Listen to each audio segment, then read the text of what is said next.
Hi, friends. Welcome back. Okay, this is a bonus episode, and I almost didn't record it, but I had something too good to sit on. So, this is not Here Are 10 Prompts episode. I don't really do those because those change all the time. This is what I'm actually using in my business right now, as in 3 specific AI skills that are saving me the serious amount of time every single week. So, we're talking about why I am paying for both ChatGPT and Claude, exactly how I use them together. I'm introducing you to Barb, who is my custom AI editor who catches every single spot where my writing sounds like a robot wrote it. And I'm walking you through how I turned my monthly business scorecard into a visual dashboard in under 2 minutes. So if you have been curious about AI, but overwhelmed where to start, or if you're already using it and you want to use it smarter, then this episode is your shortcut.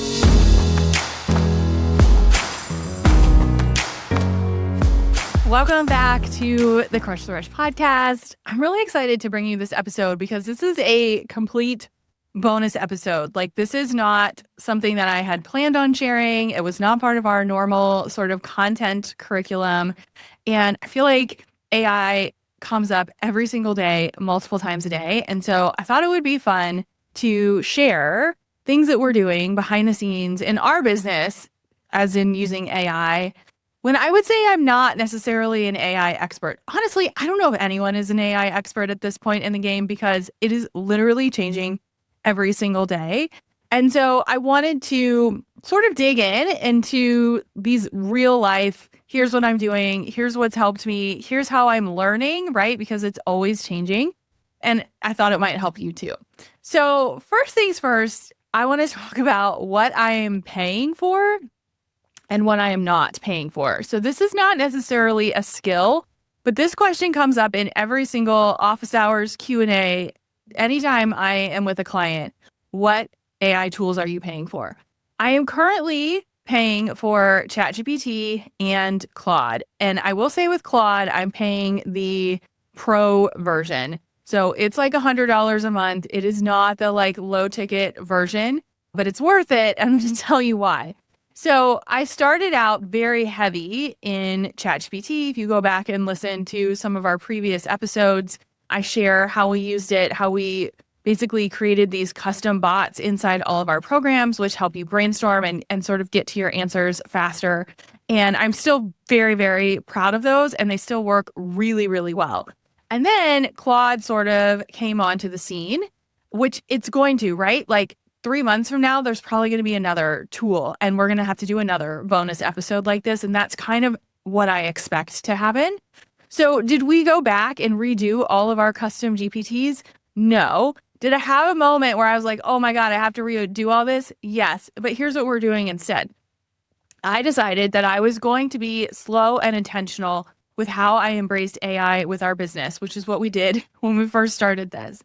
So we have all these custom GPTs, and we're very slowly creating instructions for our students and clients to create them in Claude or whatever platform they want to use. So the work that we have done is not going away. It's just getting better, and we're continuing to add to it and to share how we're using both Claude and ChatGPT. So I really think you have to decide, what is your path with AI and how do you want to embrace it? And so for me, I really wanted to make sure that I had time on my calendar every single week. Typically, it's Sunday afternoons where I have an hour or two and I'm just playing around with it. I'm playing around with Claude. I'm playing around in ChatGPT. I'm researching what the next thing is. I'm reading articles that I've saved during the week. And so it's not a skill, right? This isn't oh my gosh, you have to do this in your business. But I think before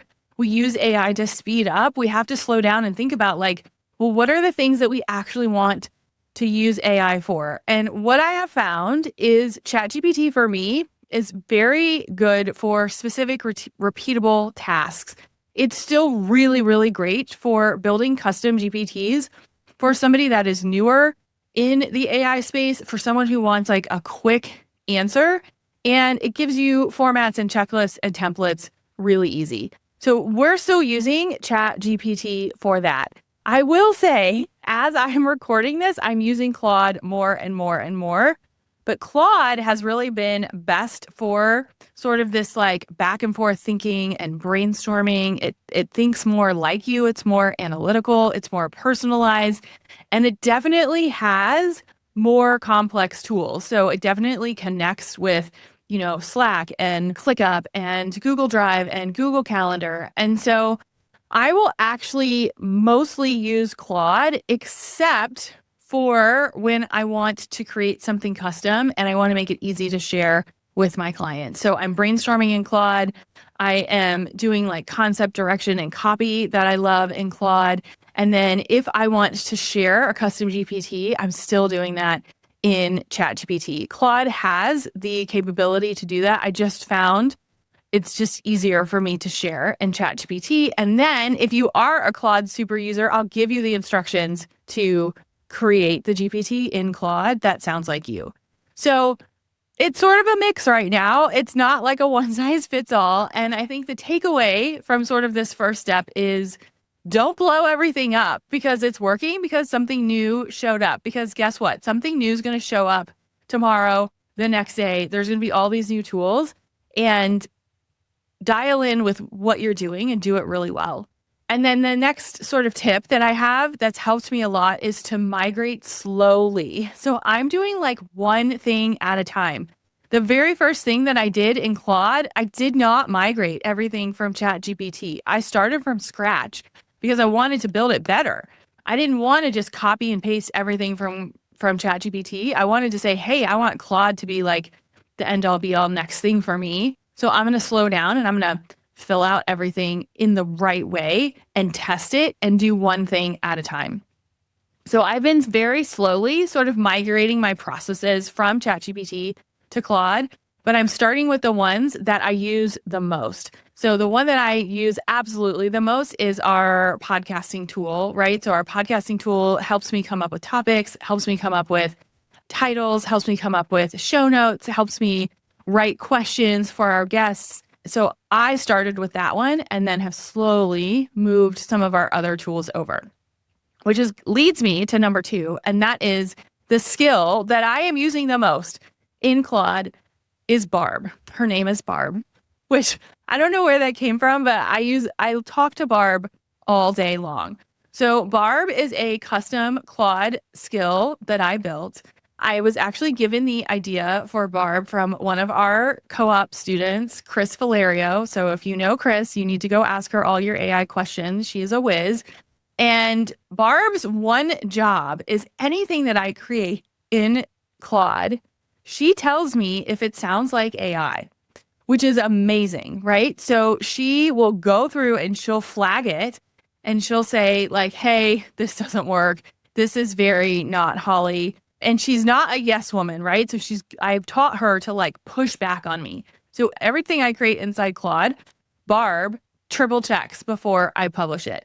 So I wanted to share with you today how to create your own Barb. You can name her whatever you want. But the first thing is you got to give her a name and a personality because you're going to use her every single day. So it's your tool. She has your character and we want it to be fun, right? And then you're going to give her how you want her to lead, right? So I want her to tell me what's working first. Then I want her to name the problem, and then I want her to fix it. So I literally went into Claude and I said, I want to create a skill, name her Barb, that recognizes when something stands out as very AI-ish and doesn't sound like me. I want her to tell me what's working first, name the problem, and then fix it. And then I built inside the skill, I said, these are things that I want you to look for in the content that I create and make sure that we don't include this. So one of the things that comes up when something sounds very AI-ish is what we call throat clearing phrases. So it's worth noting. It's important to consider, right? I don't really say that when I'm talking to a person. So I just say, delete that and just say the point, like just get to the point. We don't need all these extra words.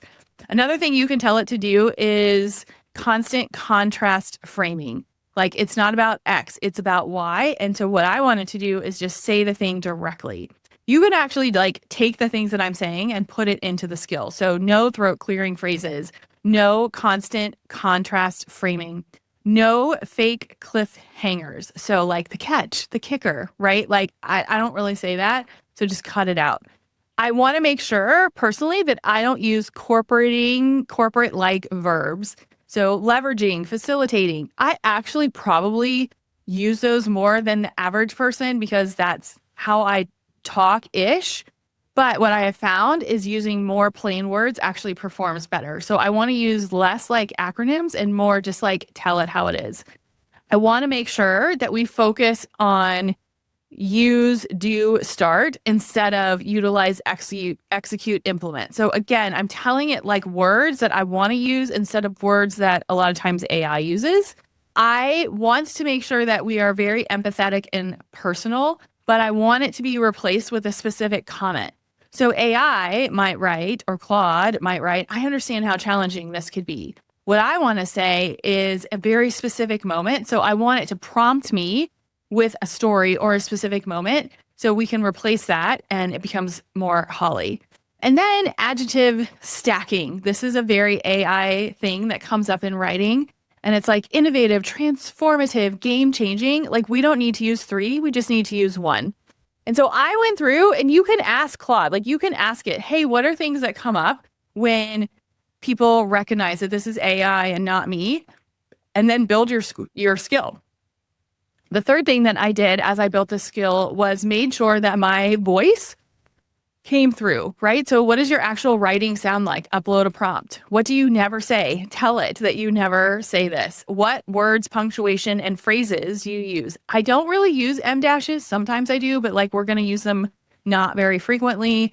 I use shorter sentences. I like to be very personal. So there's a story. Antisocial School has a trademark. Like these are all things that you can put in Barb or your bot that will then check all of your writing and all of your content and anything that you create. And then I gave her a process. And so I said, these are the 3 phases I want you to follow when you execute against anything that I create. Phase 1 is a gut check. So it's an overall read. Tell me what's working. Tell me what's not. Phase 2 is a flag. Tell me red, yellow, green. The specific phrases, why you're flagging them and what needs to change. And then phase 3, I want you to rewrite it. I want you to fix the section. Tell me why it changed and how you changed it. So then if I'm writing an email as an example, I like write the email inside Claude and then I say, hey, Barb, can you check this for me? And then Claude will pull in Barb and she will anti-AIify it. And it's really fun because Barb and I are best friends. Everything I record goes through Barb. Everything I write goes through Barb. She flags things for me, tells me what to change. And then everything is so much more personal. I have had clients recently reach out and say, oh my gosh, your newsletter was so personalized, so related to this, or this content is so right on. And that's what I want to come out because I want Claude to make my life easier, but I want to use my words. And so Barb is prompting me for my words, my story, pulling from my brand book to make sure that we're using those things and making sure everything we create does not sound like AI. So that's the second thing that has saved me a lot of time and has been really cool. So the first tool was not really a tool, but it's basically like figure out your process and what you're using. The second tool is Barb, create a Barb. She's really fun. And the third tool is let's talk about data. So in our co-op call every single week, talk about our scorecard. I talk about data. Are you looking at your data? What is the data telling you? If you don't have data, let's go get data. Let's make data so visible so the decisions we make are so much easier. And so I was like, there's got to be a way that I can make this easier with AI. And so I keep a monthly scorecard. I've taught it live before. I've talked about it on this podcast before. It's revenue, it's leads, it's email growth, it's open rates and downloads and conversion. And so what I used to do was look at the spreadsheet and then be like, okay, like what are the trends? So now what I have done is I opened up the Claude desktop app and I used Claude Cowork to do this, not code, but the Cowork. So it's like the second tab. And I uploaded the scorecard for the month. I know there's probably a really fancy way to like pull in all the data, but if I'm being honest, I haven't figured that out yet or had time to do it. But what I did do is I uploaded my spreadsheet and I asked Claude, I said, act as a UX UI designer, not as a coach, not as an analyst, a designer, and a business strategist. I'm uploading my monthly business scorecard. Please design a clean visual dashboard overview that organizes my metrics into logical sections, highlights what's strong and what needs attention, and includes 3 to 5 strategic insights based on the data. And then I upload it. And in under 5 minutes, I'm not kidding, I have a real visual dashboard that looks like somebody famous created it, right? It's color coded in my brand colors because Claude has all of that. All of my metrics are grouped. It has very specific strategic next steps. And every single month, I will open this dashboard prompt. I type in my numbers. I don't even have to upload the spreadsheet anymore. And in under 2 minutes, I have current trend numbers and what to focus on. And I can ask it questions, right? Of like, hey, this is my income goal for the rest of the year. Here's where we're at now. What do you suggest? And it's really, really cool to see sort of what comes out of it. Now, I will say some of the suggestions, I'm like, yeah, that's impossible, but great idea. And some of them are great suggestions. So, it kind of take it with a grain of salt, but it's so much more cool to look at. It's really fun. And now I have a great way to sort of compare all of my numbers month over month over month without taking hours. Like the whole process, including getting my numbers, probably takes 20 minutes.